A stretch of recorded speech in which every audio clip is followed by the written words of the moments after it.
Immunization is the process of becoming immune to or protected against a disease, usually by receiving a vaccine. Vaccines stimulate your immune system to protect you from certain diseases, so you won't get sick or get an infection. Normally, the organs and cells of your immune system defend your body from harmful germs, such as bacteria and viruses.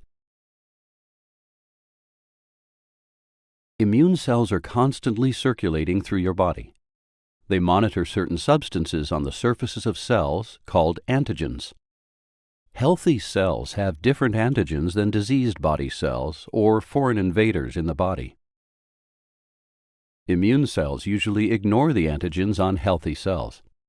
But when immune cells come across antigens on germs, they destroy the germ.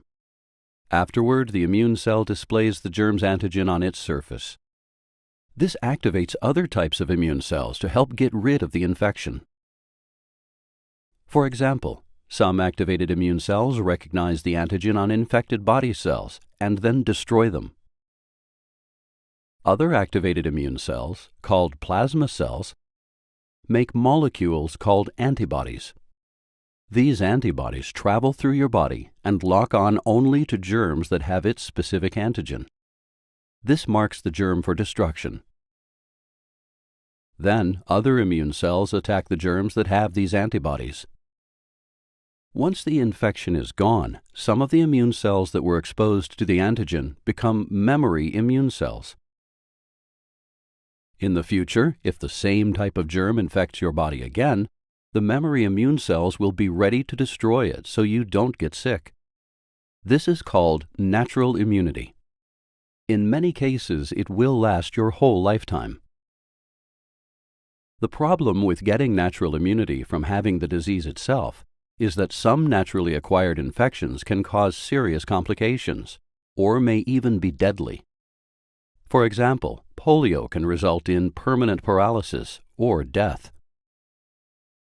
Measles can cause swelling of the brain, resulting in permanent brain damage or death, especially in children under age 5. And whooping cough, also known as pertussis, can cause complications such as pneumonia, slowed or stopped breathing, and death, especially in babies under 1 year of age. While symptoms may not be severe in all people, it's not possible to know who will be affected enough to become very ill or even die.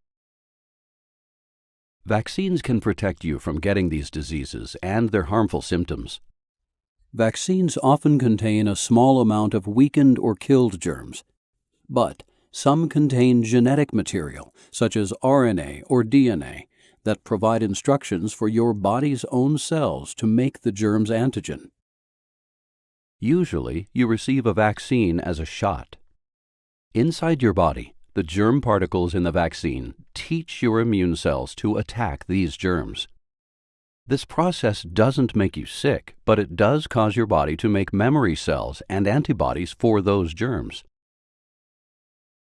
As a result, if that germ infects your body later in life, your immune system is ready to fight the infection so that you don't get sick.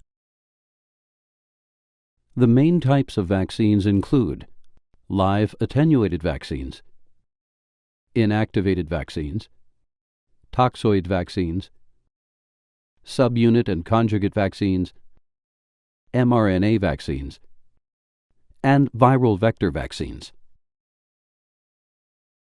Live attenuated vaccines use alive but weakened germs. They're most like a natural infection and provide a strong disease immunity. Examples are the measles, mumps, rubella, chickenpox, and flu nasal spray vaccines. Inactivated vaccines use inactive or killed germs. You may need several doses or booster shots over time. Examples are the hepatitis A, flu, polio, and rabies vaccines. Toxoid vaccines protect against harmful substances made by germs called toxins. They use weakened versions of the toxins called toxoids. You may need booster shots to maintain protection against diseases. Examples are the diphtheria and tetanus parts of the DTaP vaccine. Subunit and conjugate vaccines use only a specific part of a germ. They provide strong immunity to that key part of the germ. These vaccines may also require booster shots. Examples are the pertussis part of the DTaP vaccine and the hepatitis B vaccine. Instead of using germs or toxins, mRNA vaccines contain a special type of RNA called messenger RNA, or mRNA. mRNA instructs your cells to make the germ's antigen, which triggers an immune response. These vaccines do not carry live virus and do not change your DNA. Examples are certain COVID-19 vaccines. Viral vector vaccines may use either DNA or mRNA to provide cells with instructions to make a germ's antigen. The genetic material is wrapped in a different, safe virus to take the instructions into your cells. These vaccines do not change your DNA. Examples are certain COVID-19 vaccines. It's important to know that vaccines not only protect you, but your community as well. Many diseases that vaccines prevent are spread from person to person.